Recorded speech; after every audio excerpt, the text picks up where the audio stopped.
উর্মিকে বাঁচাতে গিয়ে রুডির ফাঁদে পড়ে নিজের জীবন দিল দীপা। হ্যাঁ বন্ধুরা, আমরা ঠিক এমনটাই দেখতে পাবো অনুরাগের ছোঁয়া ধারাবাহিকের আগামী পর্বগুলিতে।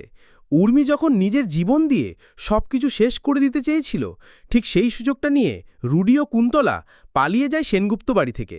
যখন সেনগুপ্ত বাড়ির সবাই উর্মিকে বাঁচানোর জন্য হসপিটালে নিয়ে যায়, তখন কুন্তলা ও রুডি দুজনেই দীপাকে মারার জন্য অস্থির হয়ে ওঠে। একটা সময় দেখা যায় দীপা যখন উর্মিকে রক্ত দেয়, ঠিক সেই সুযোগটা নিয়ে রুডি নিজেই প্ল্যান করে ছদ্মবেশ নেয় এবং দীপা ও উর্মির কেবিনে ঢুকে দীপাকে অজ্ঞান করে উর্মিকে হসপিটাল থেকে কিডন্যাপ করে নেয়।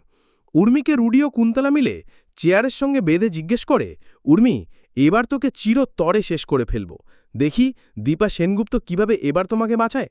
রুডি ও কুন্তলার কথা শুনে খুব জোরে হাসতে থাকে উর্মি। উর্মি নিজে নিজে ভেবে নেয়, এদের থেকে যদি আমাকে বাঁচতে হয় তাহলে আমাকে পাগলের অভিনয় করতে হবে। এই ভেবেই উর্মি পাগলের মতো হাসতে থাকে। একটা সময় যখন রুডি ও কুন্তলা প্রচণ্ড রেগে যায়, তখন সেখানে এসে পৌঁছে যায় দীপা। দীপা চিৎকার করে রুডিকে বলে, রুডি, এবার তোর খেলা শেষ, তোদের দুজনকেই আমি চিরতরে শেষ করে ফেলব। এই কথা বলা মাত্রই হাতের কাছে থাকা রড দিয়ে দীপাকে চিরতরে শেষ করে দেয় রুডি। তো বন্ধুরা, তোমাদের কি মনে হয় সূর্য কি পারবে এবার দীপাকে বাঁচাতে? কমেন্টে জানিয়ে দাও তোমাদের মতামত। আর যদি ভিডিওটি ভালো লাগে, অবশ্যই ভিডিওতে একটা লাইক এবং চ্যানেলটিকে সাবস্ক্রাইব করে আমাদের পাশে থাকুন।